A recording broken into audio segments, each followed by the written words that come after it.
Pak Ustadz, saya mau tanya. Setelah saya dengar ceramah Ustadz, saya mau tanya. 2 kali diulang. Pak Ustadz, saya mau tanya. Setelah saya dengar ceramah Ustadz, saya mau tanya.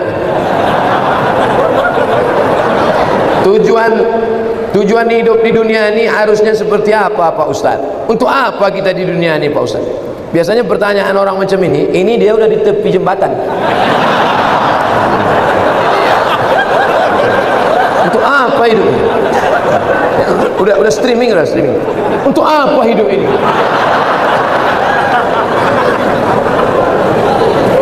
Satu, Alladzi khalaqal mauta wal hayata. Allah menciptakan hidup dan mati. Untuk apa? Liyabluwakum ayyukum ahsanu amala. Supaya Allah melihat siapa yang paling baik amala. Makanya kalau mau jadi pejabat, jadilah pejabat yang amalnya baik. Jadi polisi, jadilah polisi yang amalnya baik. Jadi tentara, jadilah tentara yang amalnya baik. Jadi ustadz, jadilah ustadz yang amalnya baik. Karena kita hidup ini dituntut siapa yang paling baik amala. Amal bukan sholat, amal bukan baca yasin, amal bukan puasa sunat. Itu ibadah. Hebat Pak Bupati kami Pak Ustadz. Kenapa? Pak Bupati kami rajin sholat duha. Itu bukan amal. Itu siapapun bisa. Sholat duha tak perlu jadi bupati. Betul? Yang dimaksud amal adalah dengan jabatan kekuasaan yang ada di tangan kita bisa kita berbuat.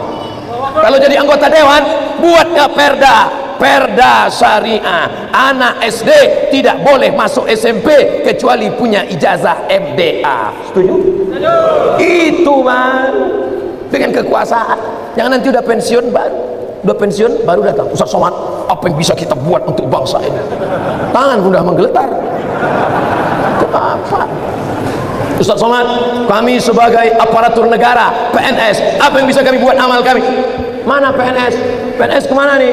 Kenapa banyak orang ngantri? Mohon maaf Ustaz Somad, PNS-nya sedang sholat duha di musola. Bodoh. Amal PNS bukan sholat duha. Sholat duha sebelum berangkat tadi. Amalnya sebagai PNS adalah bagaimana melayani masyarakat, dipermudah urusan orang. Urusan KTP Anda masukkan pagi, selesai sore, dikirim melalui pos. Bisa apa tak bisa? Bisa. Mudahkan urusan orang di dunia, dimudahkan pula urusan di akhirat nanti. Amin. Ustadz, apa yang bisa kami lakukan untuk ustadz-ustadz? Kumpulkan ustadz-ustadz, kumpulkan imam-imam, kumpulkan khotib-khotib, kumpulkan guru-guru mengaji, beri mereka pelatihan, permudah urusan SIM kendaraan bermotor mereka. Setuju? Wah, banyak yang setuju. Kenapa ustadz tiba-tiba ingat itu? Ingat dulu saya susah ngurus SIM dulu waktu sebelum terkenal. Masya Allah, tabarakallah. Artinya apa? Ketika Allah titipkan jabatan di tanganmu, pakailah. Ayyukum ahsanu amala. Ustaz, kami ini masih mahasiswa, masih sekolah. Lalu amal kami apa? Kau senangkan saja hati orang tuamu, pulang ke rumah, ayah, emak, ini transkrip nilai, mak. Nih, berapa IP kau nak? 2,0. Hah? Kenapa 2,0? Ayah sabar ya, ini takdir dari Allah. Anak hantu dikasih duit bukannya menyelesaikan masalah, menambah masalah. Yang masih kuliah, yang masih sekolah, kalau belum bisa kalian senangkan emak ayah kalian, jangan kalian susahkan mereka. Jangan asal balik susah. Belum lagi dia balik, baru menengok nama dia di HP aja. Ini susah. Yang pertama amalah. Yang kedua baru wa ma khalaqtul jinna wal insa illa liya'budun, ibadah. Itulah dia sholat, baca Quran, tahajud, puasa sunat, itu ibadah. Jadi kita ini digunanya di dunia ini cuma 2 saja, amal dengan ibadah. Masuk kantor jam 8 pagi, pulang jam 4 sore, disiplin, tidak bolos ke mall, itu namanya amal. Bapak polisi merazia orang melanggar peraturan, saking kan dia mau menegakkan, sampai dipeluknya kaca mobil Kijang Innova. Itu amal apa ibadah? Amal itu namanya. Ustaz tahu dari mana? Saya tengok tadi di Instagram. 2 itu saja tujuan kita hidup ini, amal dan ibadah. Perbaiki amal, perbaiki ibadah. Banyak orang ibadahnya bagus, amalnya tak bagus. Banyak orang amalnya bagus, ibadahnya tak bagus. Yang lebih parah, amal tak bagus, ibadah tak bagus. Siapa yang amalnya tak bagus, ibadahnya tak bagus, pergi ke jembatan Barelang. Untuk apa ke situ Pak Ustaz? Nah, jangan kau tanya lagi. Saking tak ada lagi kertas dah. Selamat menikmati.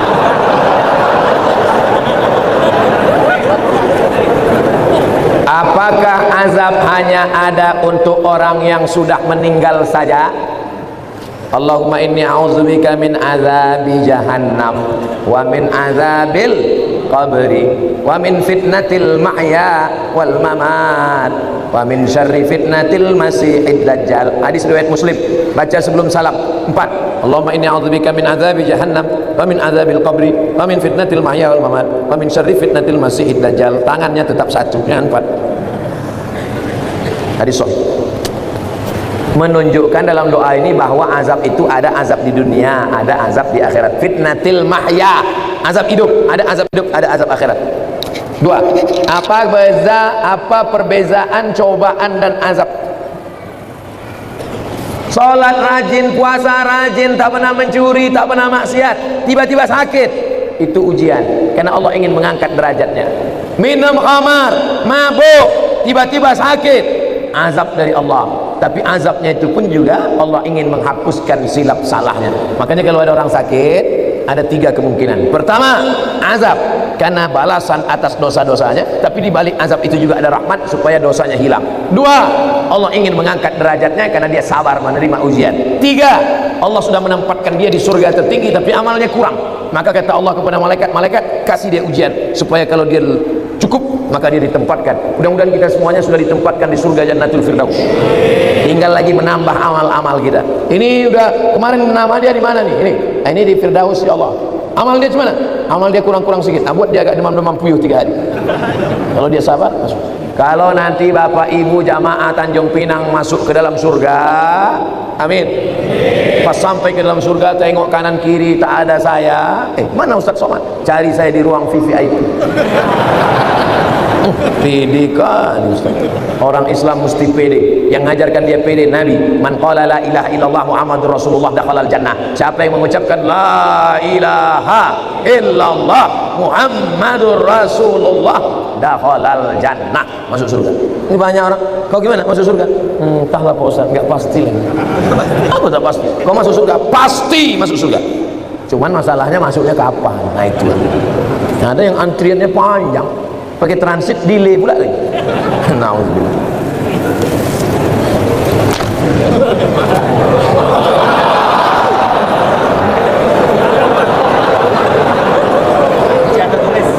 Ujian lisan tertulis.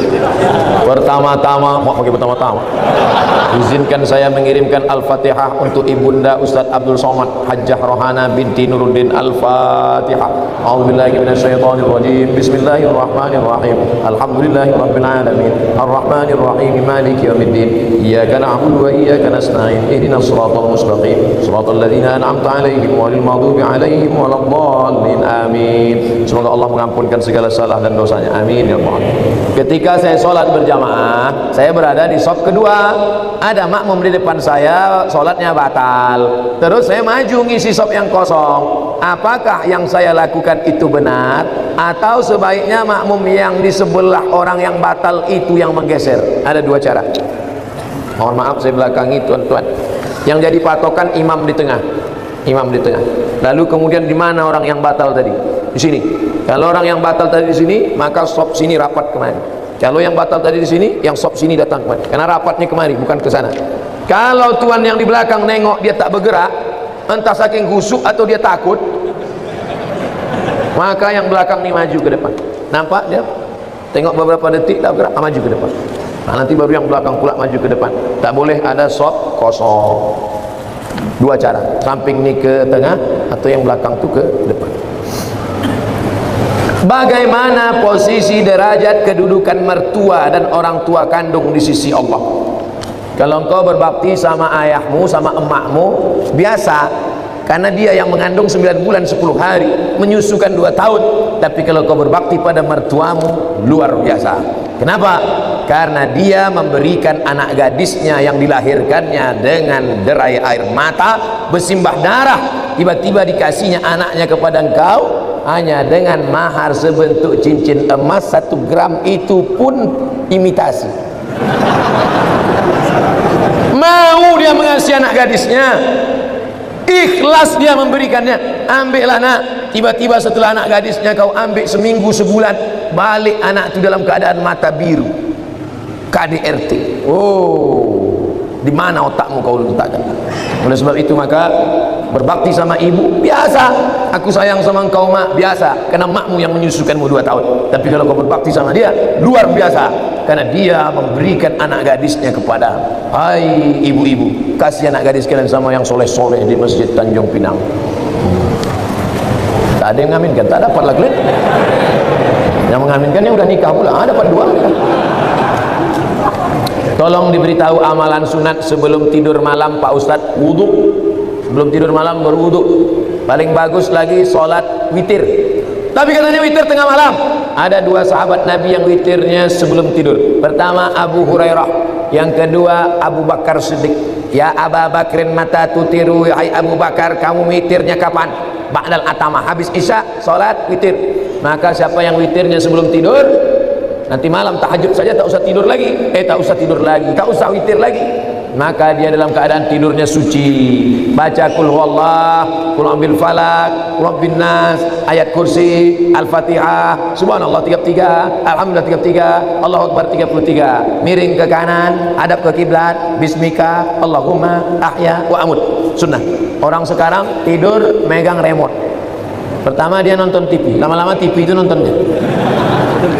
Cemana mau dapat rahmat barokah? Mati suul khotimah. Yang ditonton film hantu.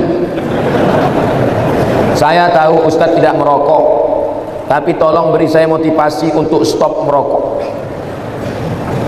Udah capek udah saya cerita rokoknya.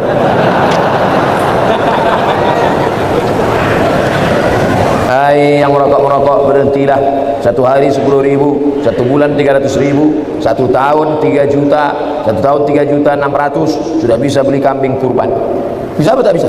Bisa, 2 ekor kambing bisa kurban. Coba mulai besok. Kalau mulut tu agak masam, cari permen. Tak tahan juga, rokok agak 1 isap, tak boleh. Perlahan. Tanya orang yang sudah berhenti itu, gimana cara dia bisa berhenti? Di luar negeri orang berhenti karena pajak rokok ditinggikan setinggi-tingginya. Semoga Allah senantiasa melindungi Ustaz. Amin ya rabbal alamin. Berapa banyak dari pendapat tabi'in yang boleh kita ikuti dan kriteria pendapat tersebut? Mohon doa untuk anak kami M. Nabil dan Rafika Gunawan menuntut ilmu di pondok. Nanti di akhir majelis kita sama-sama berdoa semoga anak-anak kita semuanya menjadi penghafal Al-Quran, jadi para mujahid yang menolong agama Allah dengan harta dan nyawa mereka insyaallah. Ada tabi'in namanya Al-Imam Al-Hasan Al-Basri, kampungnya di Basrah, Irak. Maka ucapan-ucapan dia itu banyak dijadikan sebagai sandaran pendapat. Kriteria menerima pendapat tabi'in itu adalah, kalau dalam tafsir itu ada 4. Tafsir ayat Quran dengan Quran, tafsir ayat Quran dijelaskan hadis Nabi, tafsir ayat Quran dijelaskan oleh pendapat sahabat, tafsir ayat Quran dijelaskan oleh tabi'in. Tengok tafsir Tabari, ada tafsir Ad-Dhahhak, ada tafsir Mujahid, ada tafsir Ikrimah. Itu semuanya adalah tabi'in yang memberikan penafsiran. Tapi kalau dia bertentangan dengan Quran, bertentangan dengan sunnah, maka tidak dapat diamalkan. Tapi mustahil mereka membuat-buat pendapat, karena mereka adalah ahlus sunnah wal jamaah. Tabi'in yang condong kepada Qadariyah, Jabariyah, Mu'tazilah, fitnah khalqil Quran, keluar dari ahlus sunnah, maka tak bisa dipakai. Nah, ini semua harus dengan syarat dan ketentuan berlaku. Kalau orang sakaratul maut mengucapkan istighfar, bagaimana itu Pak Ustaz? Tidak mengucapkan la ilaha illallah. Laqinu mautakum, talqinkan ke telinga sebelah kanan, la ilaha illallah. Nanti lidahnya nampak bergerak, suara udah tak ada lagi, bibir tak lagi bergerak. Hebatnya Allah Ta'ala, ada kalimat kalau diucapkan tak perlu bibir bergerak, lidah saja bergerak, tak bersuara, la ilaha illallah. Kalau sudah mulutnya, lidahnya nampak bergerak la ilaha illallah, diam, jangan ganggu. Tapi kalau dia meracau, berapa harga sawit, berapa ikan sekilo, nah ingatkan la ilaha illallah sampai akhir kalamnya, la ilaha illallah. Bagaimana kalau dia pas mau mati itu, astagfirullah, tak masalah. karena substansi makna la ilaha illallah ada dalam astagfirullah, ada dalam salawat, ada dalam subhanallah, ada dalam alhamdulillah, ada dalam Allahu akbar. Nabi ketika mau meninggal dunia, apa kata Nabi? Allahumma ar-rafiqul a'la, Allahumma ar-rafiqul a'la, kata Nabi. Tengok kitab Ar-Rahiq Al-Maktub. Allahumma ar-rafiqul a'la, ya Allah akan bersama dengan sahabat-sahabat a'la yang tinggi, nabi-nabi, siddiqin, syuhada, orang mati syahid, salihin. Jadi jangan nanti waktu menengok ada orang sakratul maut, astagfirullah, su'ul khatimah. Nah, karena substansi maknanya tetap ada. Bagaimana para rawi zaman dulu membukukan hadis? Bagaimana cara mereka membedakan hadis asli dan hadis palsu? Al-bazinjan sifaun min kulli da. Terong obat dari segala macam penyakit. Itu contoh hadis palsu. Terong obat segala macam penyakit. Siapa yang membuat hadis palsu? Tukang jual terong. Ini supaya laku dibuatnya hadis palsu. Syarat hadis sahih ada 5. Yang pertama, sanadnya bersambung. Sanad itu apa? Kau dapat hadis dari siapa? Imam Bukhari. Imam Bukhari dapat dari siapa? Abdullah bin Maslamah. Abdullah bin Maslamah dari siapa? Malik bin Anas. Malik bin Anas dari siapa? Abu Zinad. Abu Zinad dari siapa? Al-A'raj. A'raj dari siapa? Abu Hurairah. Abu Hurairah dari siapa? Dari Nabi Muhammad SAW. Sanadnya mesti nyambung. Kalau putus, lain. 2. Periwayatnya mesti adil. Adil. Apa arti adil? Menjauhi dosa besar, menghindari dosa kecil. Dulu kalau ada periwayat hadis yang tidak menutup kepala, tak diterima hadis, karena tidak adil, tidak melanggar, sudah melanggar muruah. Makanya dulu periwayat hadis itu pakai sorban, pakai topi, menutup kepala. 3. Mabit, ingatannya kuat. Ada orang alim tapi pikun, tak diterima hadis.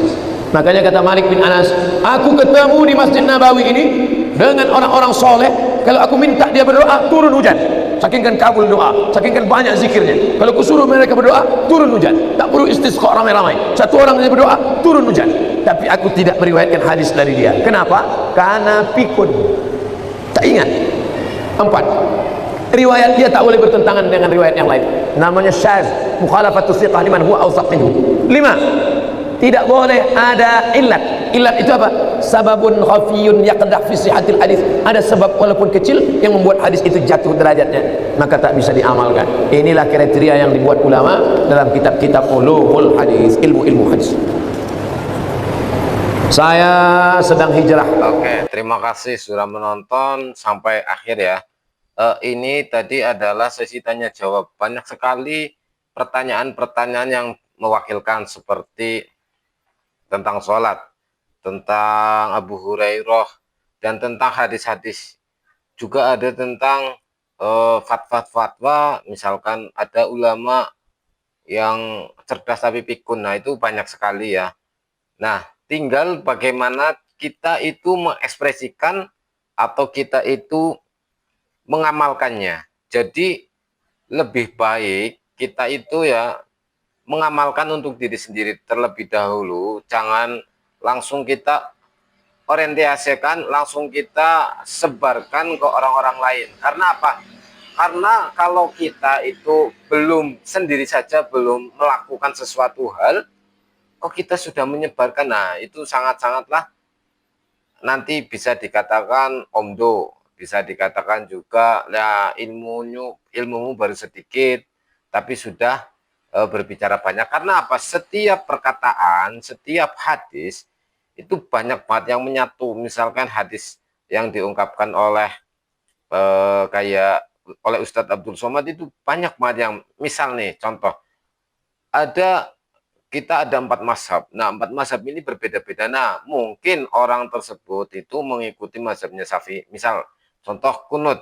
Kunut itu ada yang mengikuti mazhab Hambali, ada juga yang mengikuti mazhab Syafi'i. Nah, yang ilmu-ilmu seperti inilah ya yang dapat dari sosial media YouTube termasuk ini. Nah, itu kita konsumsi untuk diri sendiri.